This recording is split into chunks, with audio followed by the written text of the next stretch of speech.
les divas, j'espère que vous vous portez bien. Donc, je me permets comme de me présenter. Alison Vincent, 33 ans, maman de deux enfants. Dans mon métier, je suis professeure en anglais, mais je suis aussi coach en amour de soi et en confiance en soi. Donc, j'accompagne les mamans solo à s'épanouir pleinement dans leur vie, à développer leur potentiel, à le maximiser et surtout à libérer leur énergie féminine sans complexe. Voilà, depuis mars 2021. Alors, dans le sujet du jour, je tenais vraiment à vous parler d'un aspect que j'ai remarqué que l'on a souvent des fois les mamans, que l'on soit maman solo ou pas. C'est ce côté sacrificiel. Donc, rappelez-vous, dans mon post d'il y a quand même 1 ou 2 mois, je vous avais parlé de la culpabilité qu'on ressent des fois quand on est maman. Et là, je vais vous parler là du côté sacrificiel de la mère. Parce que déjà, nous, en tant que femmes, nous sommes des êtres émotionnels.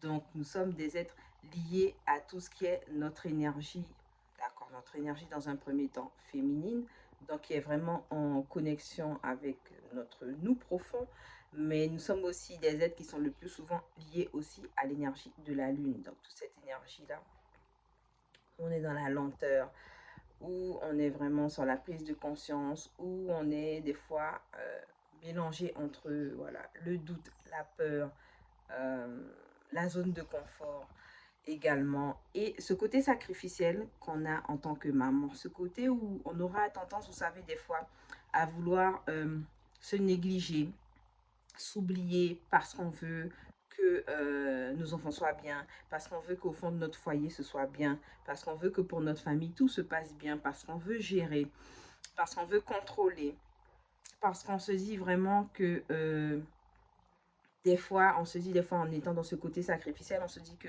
je ne suis pas la première personne en priorité et que si je me mets en priorité, c'est pas bien, que je serais égoïste, que je ne priorise pas mes enfants, que si j'ai choisi d'avoir des enfants, ben, que je dois les faire passer d'abord, que c'est eux d'abord, que c'est moi après, et que on peut se sentir jugé des fois ou même être jugé parce qu'on se fait passer en première en tant que maman.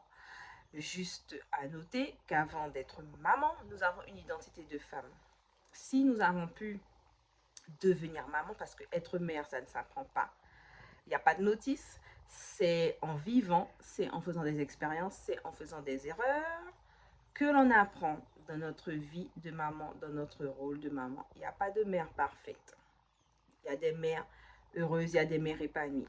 Le rôle de notre vie, le but, notre mission de vie, c'est pas d'être des mamans parfaites, mais c'est d'être des mamans heureuses, d'être des mamans épanouies. Parce que quand on est des mamans épanouies, quand on est des mamans heureuses, quand on est des mamans guéries, quand on est des mamans qui sont zen, des mamans qui savent gérer leur stress, des mamans qui savent dire ok, si je sens que je suis au bout du rouleau, ben, je sais m'arrêter, je sais prendre le temps de me reposer, que si je suis une maman, que oui, je vais me fâcher, oui, je vais me mettre en colère, oui, ça va m'arriver de monter d'hausser le ton, je vais être capable aussi de pouvoir prendre conscience, de me mettre de côté et de revenir quand je suis prête, quand je suis plus calme, quand je suis vraiment prête à revenir dans un état mental, émotionnel où je peux être à l'écoute de l'autre, où je ne vais pas m'emporter, où je ne vais pas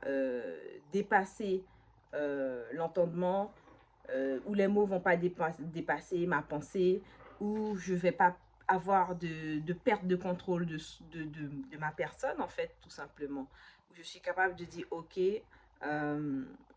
je veux que mon foyer soit bien, je veux que mes enfants soient bien, mais si moi je ne me donne pas d'abord, je ne peux pas donner à mes enfants, je ne peux pas partager avec ceux qui sont dans mon foyer, qui font partie de mon foyer. C'est être capable de me dire, pour que je puisse donner, pour que je puisse apporter, il faut que je me donne à moi-même.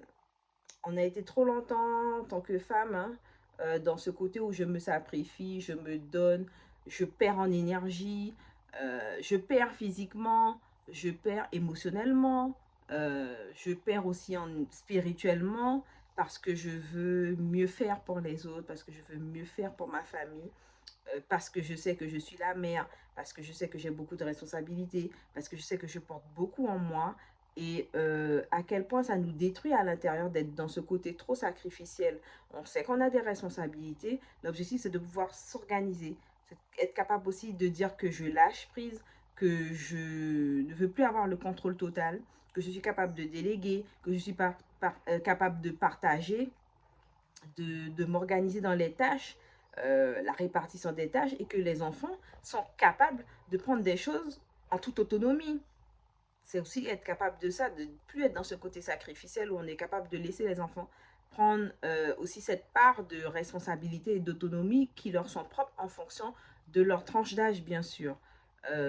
On ne délègue pas tout à un enfant, mais c'est capable aussi de dire qu'il y a des choses que l'enfant est capable de faire, que je me décharge, que je lâche prise au niveau énergétique, que je suis capable de pouvoir permettre que oui, je puisse avoir une vie de famille équilibrée, épanouie, où chacun trouve son compte, mais moi aussi où je trouve mon compte, en fait, dans l'histoire. C'est aussi ça qu'on doit retenir, de ne pas être dans le côté sacrificiel à chaque fois, mais d'être capable d'être dans une sphère dans notre niveau familial où chacun y trouve sa place, chacun y trouve son compte, chacun se nourrit, chacun s'épanouit, chacun est capable de partager, de donner, de recevoir en abondance, sans se sacrifier, sans nuire à soi-même, sans perdre énergétiquement aussi, tout simplement qu'on soit maman, qu'on soit enfant. Donc j'espère que cette vidéo-là vous aura bien apporté. Prochainement, je parlerai encore d'un thème lié aux mamans, d'accord? Donc n'oubliez pas de liker, commenter cette vidéo, de la partager et de l'enregistrer, voilà, pour continuer à faire avancer la chaîne Back to Kimen. Voilà, en tout cas, je vous dis à très bientôt. Et n'oubliez pas que si vous souhaitez être accompagné, vous pouvez toujours prendre vos rendez-vous. Nous sommes en fin d'année, donc profitez de prendre vos rendez-vous pour la prochaine session de coaching en 2022 du programme Femme Lumière. À très bientôt les divas. Bye bye.